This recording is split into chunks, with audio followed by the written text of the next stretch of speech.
Welcome to Live the Dream with yours truly, Marty Kaiser. Buckle up and let's get started. Happy belated Tuesday. This is Marty Kaiser. Hope everyone is having a great day. This is our Tuesday episode for our Real Estate Tidbits podcast. Unfortunately, we're doing it on Wednesday. Our producer was taken ill yesterday, unexpectedly, so we didn't get a chance to do our podcast yesterday, but we're doing it today, and this will be in place of what would have appeared yesterday. Because it's a little bit behind schedule, we're going to do a little shorter version, and of course, we'll still have our second podcast of the week this coming Friday. So I apologize for any confusion for people that were looking for our podcast yesterday. So what is going on with everybody? Well, the weather outside has been gorgeous the last couple of days. In fact, we're just coming back from a property that we're just placing on the market tomorrow. So we were out shooting photos and it was great weather. It's a home that's located in the Heather Glen section of Hunters Creek. Heather Glen is one of the more popular sections. It's right near the middle school. And it's noted for a couple things. It's convenient location, of course. But more importantly, all the lots are somewhat oversized. And none of them, in one fashion or another, have any rear neighbors. So you have privacy there. You have the average home is a little bit larger than some of the other communities in Hunters Creek. And it's a great location if you have middle school students because it's literally just down the street from the middle school. This particular property is on Meargate Circle. The address is 13250 Meargate Circle, and it's a 4-bedroom, 3-bath. It's a contemporary 1-story ranch home. It's a 3-way split, meaning that you have a primary bedroom on its own wing. You have 2 guest bedrooms on a second wing, and then you have a 4th bedroom on the 3rd wing. The nice thing about this property regarding the bedrooms are the primary bedroom is huge. It's got a large sitting area there, which if you didn't want to put additional furniture, it would be ideal for a home office, or possibly you could put a treadmill and some exercise equipment there. So you have a lot of different options there. The living area of this property is over 2,500 feet. It's been very well maintained. It's a 1-owner property, which is unusual in today's era, so it's been lovingly taken care of. The appliances are newer. The water heater is newer. The roof is approximately 8 years old. So it's in really good shape, and it's ready to be viewed starting tomorrow, Thursday, May 1st. So please feel free to call me for further details, or if you'd like to schedule a private viewing. I can be reached at 407-595-9700, or my voicemail is, or my email address is marty@floridasells.com. This home was also a former model previously, so it's got a few features that came with it that some of the other homes in the community don't have. So that home's a nice one, and hope to see you there. Switching gears for a second, I thought I'd devote a couple minutes to the NBA playoffs, which has no relationship to real estate, but I like talking about sports, as you probably know. So the NBA playoffs started about a week or two ago. Some of the first round matches have concluded. So last night, the Indiana Pacers closed out the Milwaukee Bucks, and they'll be advancing.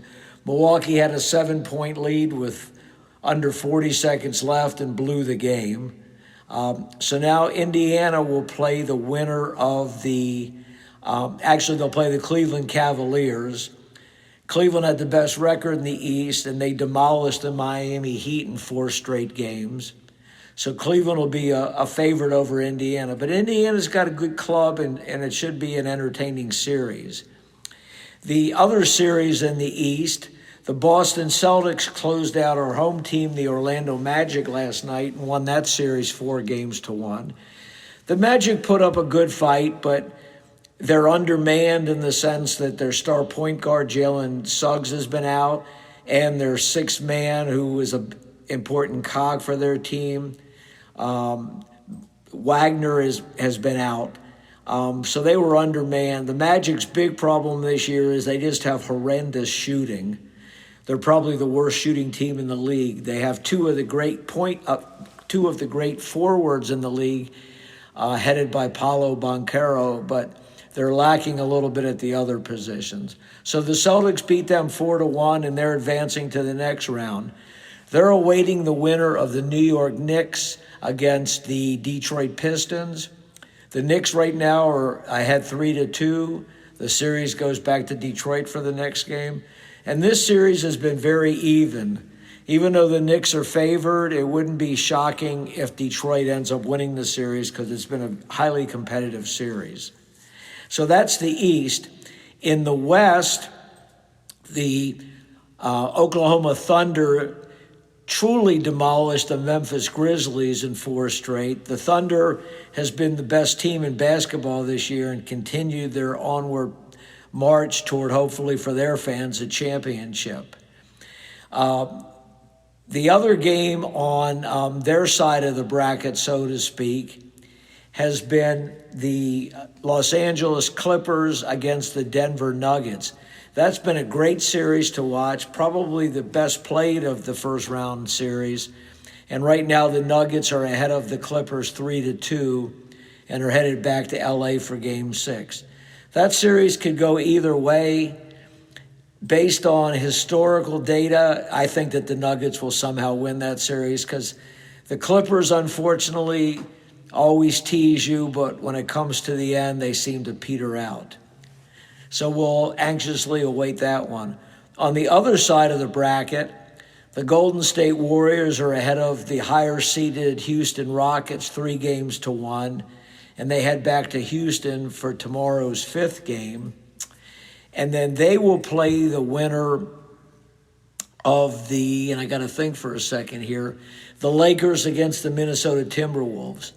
The Timberwolves were the lower-seeded team, but all these teams are very evenly matched, and the Timberwolves are ahead 3-1 right now, and the series heads back to Los Angeles as well for the Lakers game. So the winner of the Lakers-Timberwolves series will play the winner of the Golden State-Houston series. I think sentimentally for basketball fans that don't have a favorite team in it, they're probably rooting for Golden State because Golden State's been champions for years, and they have Stephen Curry, who's a fan favorite and is a tremendous player. Even though he's in his mid to late 30s now, he's playing tremendously. So that's where we're at with basketball. So that's all with sports. To get back to real estate, we're just entered our busy spring season. We're kind of keeping our fingers crossed it's going to stay busy. I've definitely seen the nicer homes are continuing to move rapidly. The homes that are more typical, they're being a little bit more stagnant. I think the biggest hesitation for some folks is just our governmental instability. From one day to the next, you're not sure what government policies are going on, what countries are going to have tariffs, what companies aren't. And there's just a lot of unusual things. A lot of the government stuff has been deregulated. A lot of what we call our safety nets for people, they're trying to erode those. Our Health and Human Services remains to be seen how they put a kind of a halt on doing research to minimize if we have any health problems down the road. The reluctance of vaccinations due to a lot of the propaganda that's come out that's incorrect. So there's just a lot of uncertainty. As I've mentioned previously, if you're in a financial position to buy or sell, I would continue with those plans because you're going to get some good values out there right now. And you can't really worry about our governments because our government may be this way for the next 4 years. And you don't want to put your plans on hold for 4 years. You just need to make sure that you're making sound business decisions, especially when it comes to non-real estate investments. such as buying or selling stocks, investing in crypto, things of that nature that are more volatile and have a little bit more risk involved. You just have to be a little bit more careful with that. So that's all for this abbreviated Tuesday podcast. Hope everyone's doing well. Have a great rest of the week, and we'll talk to you on Friday. Take care. Marty Kaiser out.